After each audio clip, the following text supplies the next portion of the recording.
ഞാൻ ഇന്ന് പറയാൻ പോകുന്ന കഥയുടെ പേരാണ് സിംഹവും ചുണ്ടെലിയും. ഒരിക്കലൊരു സിംഹം മരത്തിന് താഴെ കിടന്നുറങ്ങുകയായിരുന്നു. മരത്തിൽ ഒരു ചുണ്ടെലി ഓടിക്കളിക്കുകയായിരുന്നു. പെട്ടെന്ന് കാൽ തെന്നി സിംഹത്തിന്റെ പുറത്തിലേക്ക് വീണു.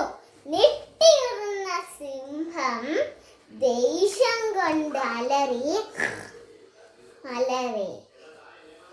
പേടിച്ചു വിറച്ച എലിയെ കണ്ട് സിംഹത്തിന് പാവം തോന്നി. സിംഹം എലിയെ വിട്ടയച്ചു. കുറച്ചു ദിവസമായി ഒരു വേട്ടക്കാരൻ ഒരു കെണി വെച്ചു. അതിൽ സിംഹം പെട്ടു. സിംഹം ഉറക്കെ കരഞ്ഞു. ഓടിയെത്തിയ ചുണ്ടെലി വല കടിച്ച് മുറിച്ച് സിംഹത്തിനെ രക്ഷിച്ചു. അവർ നല്ല ചങ്ങാതിമാരായി.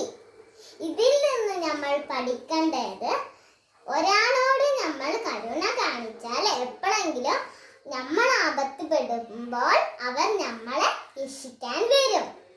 ബൈ.